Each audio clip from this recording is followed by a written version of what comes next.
গাছে এখনো ফুল আসেনি, কিন্তু ওই বছর আমার মালটা গাছে ফুল আসছিল। তো এখন আমাকে কি করতে হবে? মালটা গাছে ফুল আসেনি কিন্তু গত বছর ফুল এসেছিল? জি জি, আচ্ছা। এখনো আসেনি। আর ফল কি এসেছিল একবারও? জি, ফল এসেছিল কখনো? হ্যাঁ ওই বছরে একটি ফল এসেছিল। আচ্ছা, বাট এ বছর কোনো ফুল আসেনি, তাই তো? জি জি। ঠিক আছে দর্শক, আপনি আমাদের সাথেই থাকুন, আমরা আপনার প্রশ্নের উত্তর দেওয়ার চেষ্টা করছি।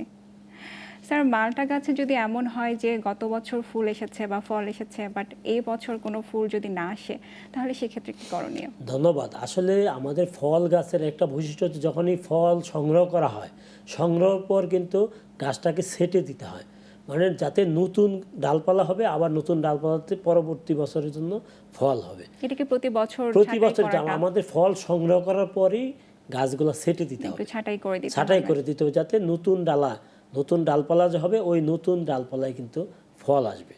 আর আমাদের সমস্যা হচ্ছে কি, আমরা যখন ফল গাছ বাড়িতে একটা বা দুইটা গাছ লাগাই, তখন কিন্তু আমরা পরিচর্যা হিসেবে যে আমাদের যে ফার্টিলাইজার দিতে হয়, এইটা আমরা অনেকে দেই না। কারণ আমরা যত গাছেরও তো খাবার লাগে গাছ, এই জন্য আমি তাকে পরামর্শ দিব, যেহেতু ফুল আমাদের নিউট্রিয়েন্টের জন্য, যে ফসফরাস এবং পটাশিয়াম ফুলের জন্য মানে এটা এসেনশিয়াল। প্রয়োজন।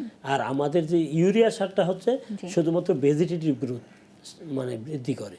তাই আমি তাকে পরামর্শ দিই, তার মালটা গাছে যদি 100 গ্রাম ইউরিয়া, 100 গ্রাম টিএসপি এবং 100 গ্রাম এমওপি সার মিশিয়ে যদি সে রাউন্ড করে, মানে বেসিন পদ্ধতিতে তার ফলের গাছে দিয়ে দেয়, তাইলেই আমি আশা করি তার ফুল চলে আসবে।